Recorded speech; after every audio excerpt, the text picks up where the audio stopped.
며칠 동안 매크로 환경이 좋아지면서 시장이 반등했었는데 여기 찬물을 끼얹은 것은 기업들의 실적이었습니다. 어제 메타가 완전히 무너졌고요. 아마존도 장 종료 후에 실적 발표를 했는데 상당히 힘든 상황입니다. 마지막으로 애플은 너무 좋은 실적인데도 불구하고 지금 주가가 요동치고 있는 상황이네요. 우선 다음 주 일정을 좀 보면은 가장 중요한 것은 역시나 11월 FOMC가 11월 2일 날 있습니다. 자, 최근에 여러 가지로 연준이 피봇 혹은 피봇은 아니지 정확하게 금리 인상의 속도를 늦출 수 있다라는 기대감 때문에 주가가 많이 반등하고 했었는데 이런 기대감이 현실화될 수 있을지를 잘 봐야 될 것 같고요. 월초여가지고 중요한 고용지표를 포함한 경제지표들이 발표됩니다. 오늘은 시장 그리고 ECB, 연준 이런 이야기를 할 텐데요. 시장과 관련해서는 다우는 일단 0.6% 상승했지만 나스닥이 1.6%나 하락했습니다. 이게 보면은 빅테크들이 완전 빨간색으로 점철되어 있다라는 것을 볼 수 있고 나머지 주식들은 지금 평온한 상태입니다. 그래서 나스닥이 7월 달에 반등했던 것처럼 이번에도 반등을 할 수 있을지를 봐야 되는데 일단 실적이 찬물을 끼얹어서 여기로 내려와 있는 상황이고요. 지금 이쪽으로 올라갈 수 있을지 좀 지켜봐야 되는 상황인 것 같습니다. 놀라운 사실은 그런데 Fear and Greed, 그러니까 시장이 공포에 떨고 있니 아니면은 탐욕스러우니 라는 질문에 대해서 지금 탐욕스럽다고 하는데 주가가 이제 여기까지밖에 안 왔는데 무슨 벌써 탐욕스럽나 이런 생각이 들 정도입니다. 배당 ETF에 기록적인 자금이 유입되고 있다. 어제도 말씀드렸지만 개별 주식들이나 아니면 배당 등 몇 가지 이미 시장이 많이 빠진 것보다 더 많이 빠져서 가격 매력이 있는 쪽으로는 스마트 머니들의 이동들이 분명히 있는 것 같아요. 그래서 배당 ETF의 자금이 유입이 증가하고 있고요. 올해 50빌리언 달러의 자금 유입이 있었습니다. 엄청 많이 들어오네요. 아마존이 장 종료 후에 실적을 발표했는데 매출이 생각보다 안 나오면서 여러 가지로 주가가 18%까지 하락했다가 지금은 14% 정도 이렇게 반등을 하고 있었는데 좀 지켜봐야 될 것 같아요. 치열한 전투가 지금 진행 중인 것 같습니다. 메타는 어제 완전히 급락하는 모습을 보이는데요. 실적 실망감 때문에 목요일 시장에서 또 한번 급락하는 모습을 보였습니다. 그래서 주가가 지난번에 2월 달에 한번 빠지고 나서 횡보하다가 이번에 보면 지금 여기까지 내려왔습니다. 네. 이러다 보니까 시총 순위 기준으로 보니까 자, 삼성전자가 여기 있거든요. 메타가 여기까지 내려왔습니다.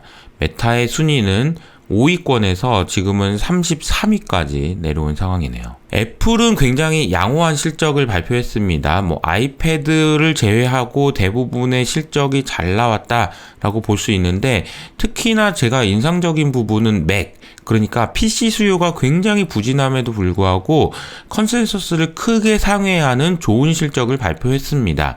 그럼에도 불구하고 주가는 요동을 치고 있는데요. 플러스 반전까지 했다가 지금은 마이너스 2%인데 이제는 어떻게 될지 좀 지켜봐야 되는 것 같고요. 진로우가 300명을 해고한다라는 소식입니다. 아마 지금 미국의 부동산 경기가 안 좋기 때문에 300명 정도 수준 5%를 해고한다라는 소식이 전해지네요.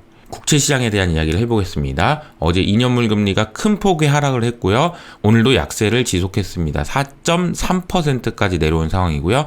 10년물 금리는 이제 4% 이하로 내려왔습니다. 이어서 그냥 연준에 대한 이야기를 좀 더 이어가 보면 연준이 11월 달, 그러니까 다음 주에 있을 FOMC 회의에서 75bp가 아니고 50bp만 인상할 가능성이 12%까지 올라왔습니다. 이게 가능성이 없는 게 아니고 있다. 이번에도 50bp 가능성이 있다라는 쪽으로 바뀌었고요. 그리고 12월 달에는 50bp 인상 가능성이 벌써 60%까지 올라온 상황입니다. 75bp는 못하지 라는 생각들을 훨씬 더 많이 하는 것 같아요. 채권 시장에서 아주 강력한 경기 침체 신호가 나왔다. 이제는 빼박이다 라는 얘기가 나오고 있는데요. 그 이유가 지난주 수요일 내에 10년물과 3년물 금리가 2년 8개월 만에 역전됐기 때문입니다. 보통 우리가 장단기 금리차라고 하면은 2년물 금리와 10년물 금리를 이야기하는데 이 이 금리를 얘기하니까 연준이 뭐라고 했냐면 아니 그거 말고 3개월물과 10년물을 비교해야 돼 라고 얘기하면서 이 금리 차를 연준이 강조를 했었거든요. 근데 이 금리 차도 굉장히 빠른 속도로 내려가더니 드디어 0을 찍고 내려오면서 이제는 연준도 뭐라고 말할 수 없는 경기 침체 신호가 나왔습니다. 제가 어제 순한 맛 연준을 기대할 수 있는 또 다른 이유라고 해가지고 R 더블스타 제가 주말 동안에 설명했던 내용에 대해서 또 다시 아주 쉽게 설명해서 영상을 만들어 드렸는데, 그게 이제 사실 제가 좀 사진이 지금 제 몰콜보다 훨씬 더 잘 나왔으니까 그런 얼굴을 구경하고 싶으신 분은 꼭 보셨으면 좋겠고요. 이 썸네일에 제가 말씀드리고 싶은 거는 이거예요. 파월의 표정을 보시면 금리를 더 올려야 되는데 이런 표정입니다. 인플레이션 잡으려면 여기까지 올리려고 했었는데 금융시장이 망가지고 이 난리가 나니까 내가 더 올려야 되는데 이런 표정이라는 거죠. 근데 더 못 올릴 수 있는 여러 가지 이유들 중에 일단 오늘 제가 리멤버 나우에 기고한 글인데요. 내용을 보시면 중앙은행들도 적자예요. 지금 연준이 흑자가 나서 재무부로 보내주는 돈의 흐름이 이런 식으로 플러스였는데 항상 이번에 마이너스로 가고 있다라는 이야기가 나오면서 아마 미국 정부에서는 야 작년에는 야 150조 원이나 도전데 왜 올해는 뭐 없냐?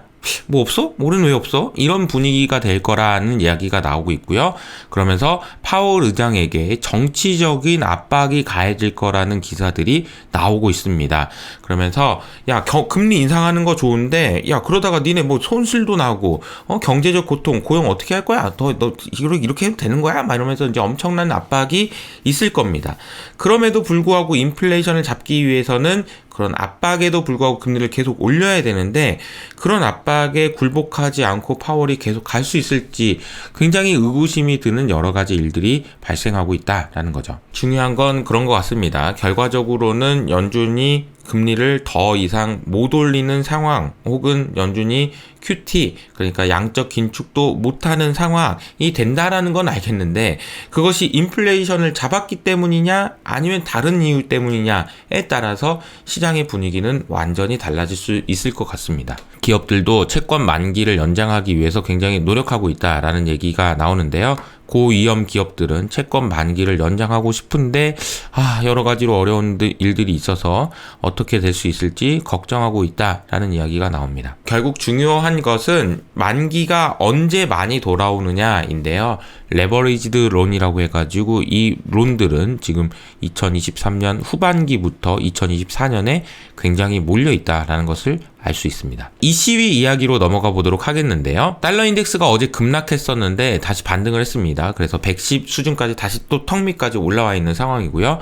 어제 급락한 것보다는 덜 올라왔기 때문에 그나마 달러 약세의 흐름이 끝났다라고 볼 수는 없을 것 같은데 유로화는 좀 더 많이 하락하는 모습 보였습니다. 이유는 ECB에서 기준금리를 75bp 인상을 했어요. 인상을 확 하긴 했는데 이제 말하는 걸 보니까 이제 얘네들도 인상은 했는데 이래가지고 이제 난리가 나면은 더 못할 수도 있을 것 같긴 한데 이게 이제 그 인플레이션을 잡기 위해서는 아주 무섭게 나가야 되는데 무섭게 나가다 보니까 다리 몽둥이가 부러지는 금융시장이 망가지는 여러 가지 난리가 나니까 어려움들이 생길 수 있다라는 얘기입니다. 3명의 위원은 50bp를 주장했다라는 이야기가 나오고요. 특히나 ECB의 성명서 중에서 상당한 진전이 이뤘다. 야 우리 진짜 75bp 힘들었다 라는 얘기를 보니까 야 그러면 그 뒤로는 긴축 속도 줄이겠네 라는 이야기로 해석이 되면서 유로화가 강세 보이는 것이 조금 후퇴했다라고 볼 수 있겠네요. 근데 ECB가 어쨌든 금리를 인상하니까 유럽의 은행들의 실적은 좋아졌습니다. 그래서 은행 금리 인상 혜택으로 이익이 크게 증가하고 있다. 스탠다드 차타드, HSBC, 도이치뱅크 모두 금융위기 이후 가장 좋은 실적들을 보여주고 있다라는 이야기가 나옵니다. 참 그러다 보니까 유럽 은행들이 돈을 버는 것도 국가적인 입장에서는 또 배가 아픈가 봐요. 횡재세 논의가 진행되고 있다라는 이야기까지 나옵니다. 그래서 유럽의 은행들은 분기 이자 수익이 계속해서 늘어나고 있다라는 걸 보여주고 있는데 크레딧 스위스는 구조 조정을 하고 있다라는 소식이 어제 또 전해지면서 자 이거 어떻게 해야 되냐. 아폴론, 핀코 연합이 크레딧 스위스의 증권화 상품 서비스 부분을 인수하려고 한다.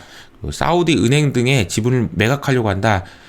참 이게 크레딧 스위스 힘든 상황이네요. 그리고 원래 5,000명이었던 것 같은데 이제는 9,000명까지 감원해야 된다라는 이야기가 나오면서 이렇게 반등하고 있던 크레딧 스위스의 주가가 어제 하루 만에 20%나 급락하는 모습을 보였습니다. 주요 단신을 정리하겠는데요.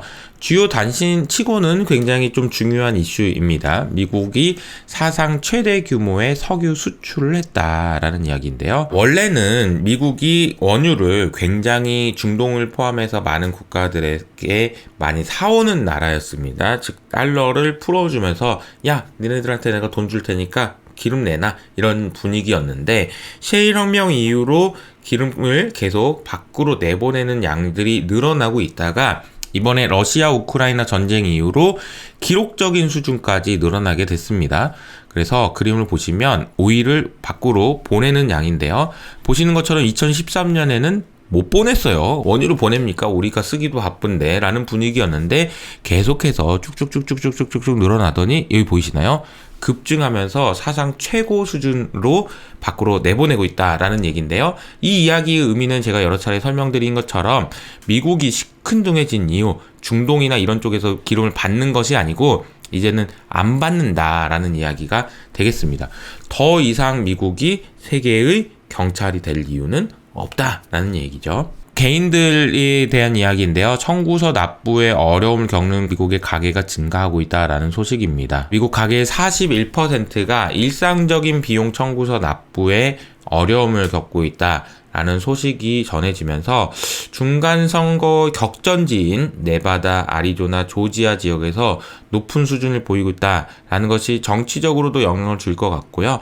실제로 보면은 미국 전체적으로는 부자라고 하더라도 정말 가난한 분들은 이렇게 청구서를 납부하는 것도 어려운 상황이라고 하니 참 이게 양극화가 정말 심각하구나라는 것을 알 수 있는 것 같습니다. 어제 인포맥스 라이브에 오종태 이사님이 나오셔가지고 이런 그림을 그려주셨는데 아주 중요한 그림인 것 같아요. 은행권에서는 지금 문제가 없다라는 말씀을 많이 드렸죠. 그래서 체계적 위험이 없다라는 말씀을 하시는 분들도 굉장히 많은데 사실 제가 걱정하는 것은 이 두 가지입니다. 비은행권, 그러니까 펀드가 문제가 된다라는 것이 이제 제 생각이고요. 두 번째로는 이 문제가 생겼을 때 정부가 과연 막아줄 수 있는 힘이 어디까지 있느냐. 중앙은행이나 아니면은 정부가 지금 여러 가지로 문제가 있는데 이것을 살려주려면 어떻게 해야 되느냐. 이 힘이 의심된다라는 얘기를 제가 계속 드리고 있는 거고요. 그래서 체계적인 위험에 대한 이야기를 많이 들었던 이유는 그런 부분이라고 이해해 주시면 좋을 것 같습니다. 혹시 못 보신 분이 있다면 오종태 이사님의 설명을 들어보시는 것도 좋을 것 같다는 말씀을 드리면서 자 이제 시장이 반등을 하고 있고 조금 좋은 분위기가 이어지고 있는데 이런 반응이 조금만 더 연장됐으면 좋겠다라는 생각도 들지만 빅테크들이 실적이 부진하게 나오면서 또 여러 가지 고민들이 드는 상황인 것 같습니다. 끝까지 성공 투자하시길 바라면서 저는 여기서 인사드리도록 하겠습니다. 지금까지 이호석 아카데미였습니다. 감사합니다.